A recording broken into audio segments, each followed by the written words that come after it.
हिंदी भाषा परीक्षण आ गया खंड 3। तो इसमें 4 अनुच्छेद दिए हैं और चारों के 5-5 उत्तर हैं। तो इस तरह से 20 प्रश्न इसके भी होंगे। तो इसमें इसको भी हम लोग करके देखते हैं। जैसे कि दिया इसमें पहले कि आपने इसमें पहला हो जाएगा कि आपने महान पर्यावरणवादी और सामाजिक कार्यकर्ता सुंदरलाल बहुगुणा के बारे में अवश्य सुना होगा। उनका जन्म उत्तराखंड के एक छोटे से गांव में हुआ था। उनका गांव ऊंची पहाड़ियों पर हरे भरे वनों से घिरा हुआ था। वन मूल्यवान वृक्षों से भरे हुए थे। खेल का सामान बनाने वाली अनेक कंपनियों ने सामान बनाने के लिए पेड़ों की कटाई शुरू कर दी। इसका परिणाम यह हुआ कि आसपास के क्षेत्रों में विनाशकारी बाढ़ आनी शुरू हो गई। बाढ़ से लोगों को अनेक समस्याओं का सामना करना पड़ा। उन्हें अपने जीवन में वनों का महत्व समझ में आया। तो इस अनुच्छेद को पढ़ करके और जो भी प्रश्न है इसका उत्तर हमको देना है। तो जैसे पहला प्रश्न है कि सुंदरलाल बहुगुणा एक थे, क्या थे वो? तो यहीं पे दिया है इसके कि वो एक पर्यावरणवादी और सामाजिक कार्यकर्ता थे। तो इसमें सामाजिक कार्यकर्ता नहीं है, सिर्फ पर्यावरणवादी है। तो इसका उत्तर हो जाएगा पर्यावरणवादी। उनका गांव घिरा हुआ था। तो उनका गांव किससे घिरा हुआ था? यहाँ मिल जाएगा कि उनका गांव ऊंची पहाड़ियों पर हरे भरे वनों से घिरा हुआ था। तो इसका उत्तर हो जाएगा हरे भरे हरे भरे वनों से। ये इसका उत्तर हो जाएगा। वनों की कटाई के परिणाम स्वरूप आने लगी। तो क्या आने लगी? तो इसका भी उत्तर हम इसमें खोज लेंगे। इसका उत्तर हो जाएगा कि अ, पेड़ों की कटाई शुरू कर दी। इसका परिणाम यह हुआ कि आसपास के क्षेत्रों में विनाशकारी बाढ़ आना शुरू हो गई। तो इसका उत्तर हो जाएगा कि वनों की कटाई के परिणाम स्वरूप विनाशकारी बाढ़ आना शुरू हो गया। सुंदरलाल बहुगुणा। सुंदरलाल बहुगुणा ये कैसी संज्ञा है? तो ये संज्ञा जो है कि व्यक्तिवाचक, ये किसी एक व्यक्ति को बता रहा है ये, तो इसलिए व्यक्तिवाचक संज्ञा हो जाएगा। मूल्यवान। मूल्यवान का पर्यायवाची। तो मूल्यवान का पर्यायवाची हो जाएगा अनमोल, यानी जिसका मोल हो। फिर इसके बाद अगला अनुच्छेद है अनुच्छेद दूसरा कि विनम्रता एक महान सद्गुण है। इसका अभिप्राय है विनम्र, कोमल और सुशील होना यह घमंडी होने के उलट है। यह स्वतंत्र स्वयं पर नियंत्रण रखने की गुणवत्ता है। ऐसा व्यक्ति जिद्दी नहीं होता। वह दूसरों से सलाह लेता है और उनके अनुभव से सीखता है। वह अपना स्वयं का विशेषज्ञ है। वह आसानी से नाराज नहीं होता। एक विनम्र व्यक्ति अपनी गलतियों और कमियों को मुस्कान के साथ स्वीकार करता है क्योंकि वह आत्म केंद्रित नहीं है, इसलिए वह विचारवान है। तो विनम्रता एक है महान गुण, यहाँ पे सद्गुण या गुण। इसके बाद अगला प्रश्न है कि विनम्रता का अभिप्राय है। तो विनम्रता का यानी विनम्र होना, सविनय होना है। तो इसका उत्तर सविनय हो जाएगा। विनम्र व्यक्ति किससे सीखता है? तो वो दूसरों के अनुभव से सीखता है। इसके बाद घमंडी। घमंडी का पर्यायवाची है। घमंडी का हो जाएगा अक्कड़, अक्खड़। जिद्दी का विलोम। जिद्दी का विलोम हो जाएगा कि सहमत। इसके बाद अगला अनुच्छेद है कि कृतज्ञता। कृतज्ञता ज्ञापन एक महान सद्गुण है जो प्रत्येक मनुष्य में होना चाहिए। यह एक अनुभूति है जिसके द्वारा हम किसी के प्रति धन्यवाद अभिव्यक्त करते हैं। हम अनेक रूपों में अपनी कृतज्ञता ज्ञापित कर सकते हैं। हम अपने विचारों, शब्दों और कार्यों में कृतज्ञ हो सकते हैं। जब हम धन्यवाद कहते हैं उसका अर्थ होगा हम कृतज्ञ हैं। हमें उन सबके प्रति कृतज्ञ होना चाहिए जो हमारे लिए सहायक हैं। हमें ईश्वर के प्रति कृतज्ञ होना चाहिए क्योंकि उसने हमें अनेक अच्छी वस्तुएं प्रदान की। हमें उसे अपने हृदय के अंतरम से धन्यवाद देना चाहिए।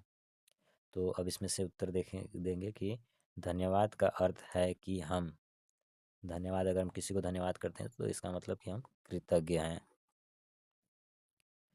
फिर अगला प्रश्न है कि महान सद्गुण क्या है? तो महान सद्गुण होना चाहिए कि कृतज्ञता प्रदर्शन करना, यानी कोई अगर हमारी मदद या सहायता करता है तो उसके प्रति कृतज्ञ प्रदर्शन करना, यानी धन्यवाद करना। अपने या अपनी में कोई कृतज्ञ हो सकता है, तो कृतज्ञ हो जाएगा सद्गुणों में, ये उसके सद्गुण होने चाहिए। सहायक, सहायक शब्द क्या है? तो सहायक शब्द हो जाएगा संज्ञा, ये एक तरह का संज्ञा है।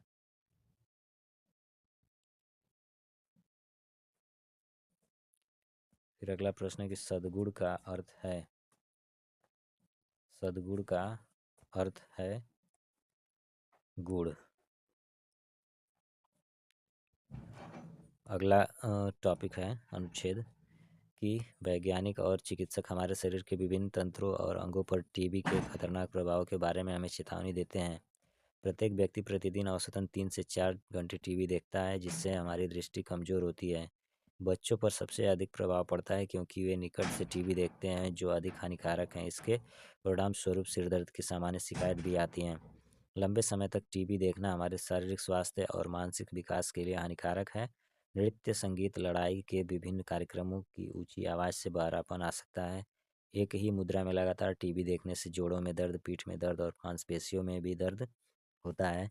टीवी देखते हुए खाना खाने से हमारी पाचन क्रिया ढीली हो जाती है और मोटापा बढ़ता है।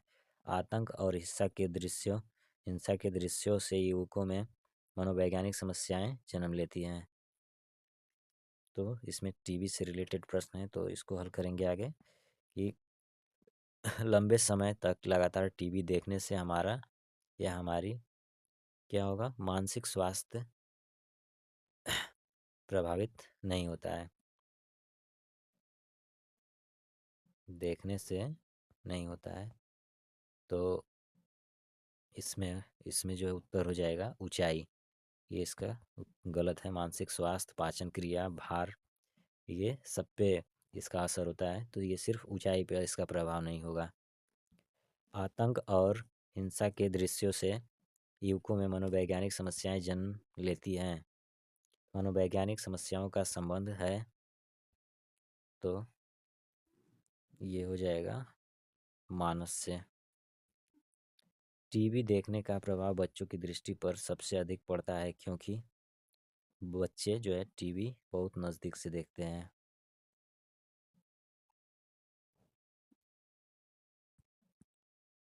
ढीली का समानार्थी शब्द है, तो ढीली का हो जाएगा धीरे,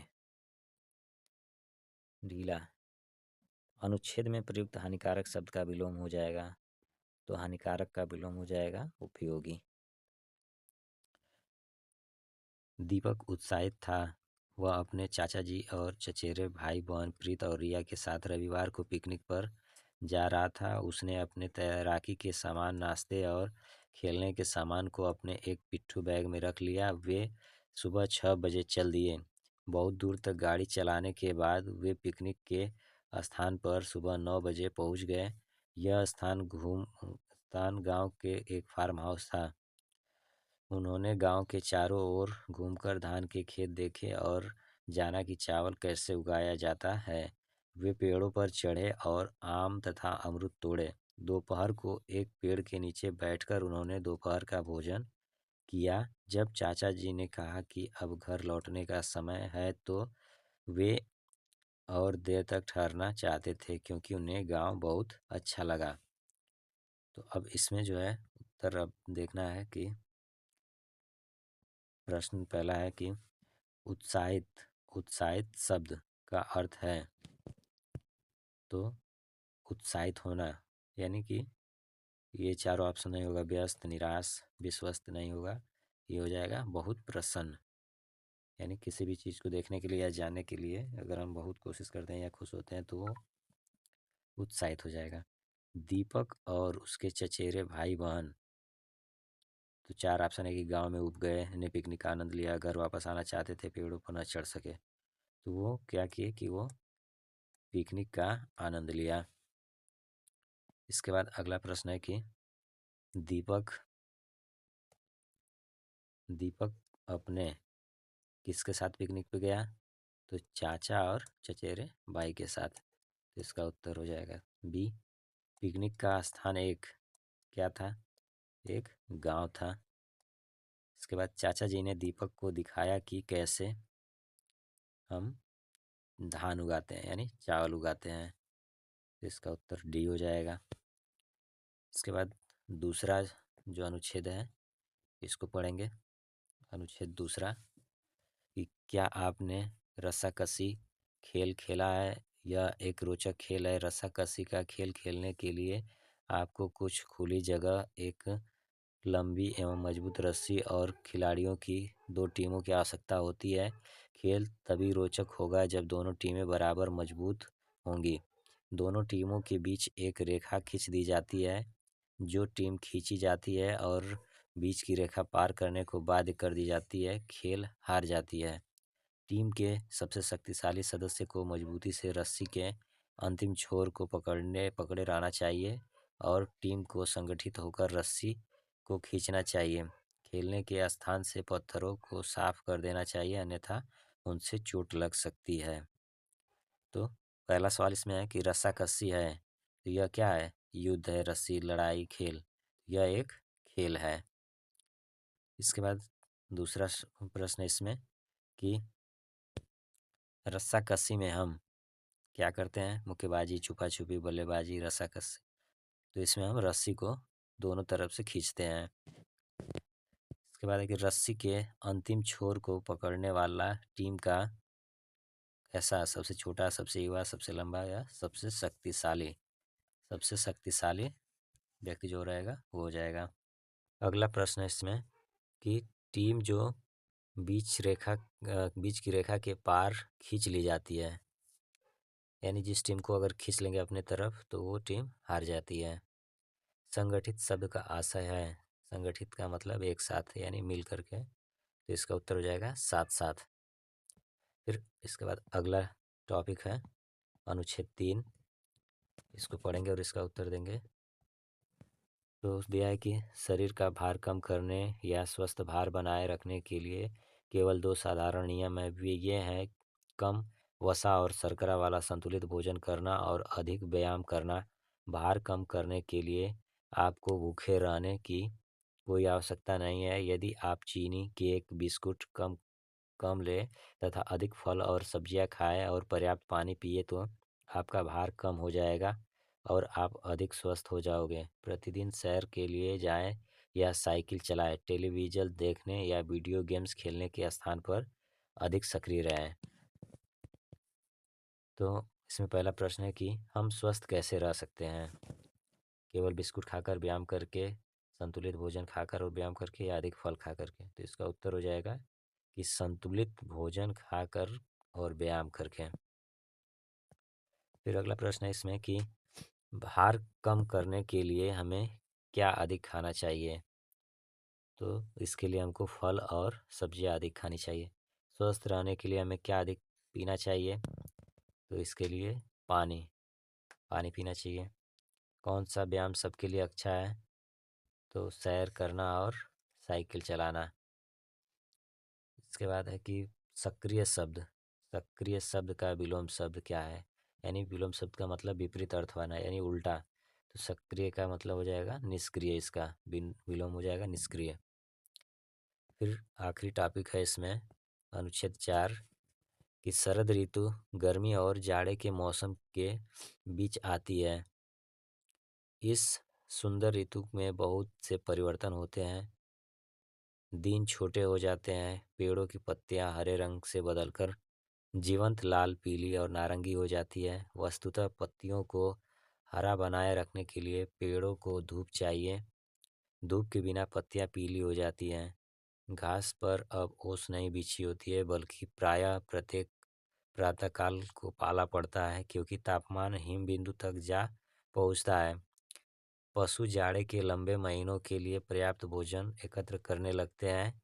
ये परिवर्तन तब होते हैं जब हम ग्रीष्मकाल की गर्मी से शीतकाल की सर्दी के अनुकूल हो रहे होते हैं।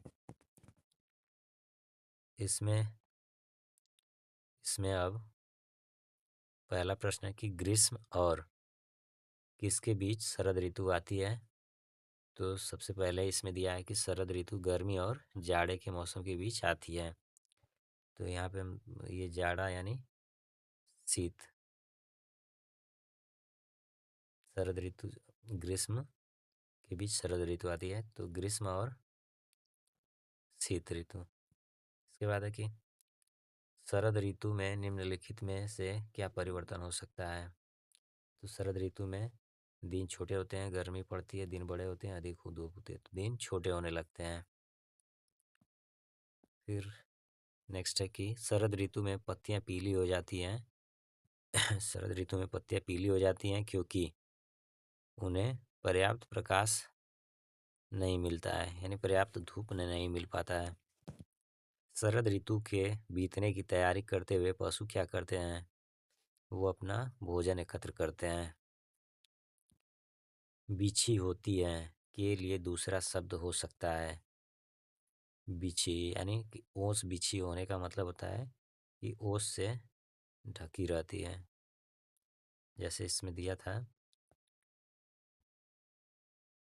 कि घास पर अब ओस नहीं बिछी होती है, यानी घास जो है ढकी, ये घास जो है ये शीत से यानी ओस से ढकी हुई है।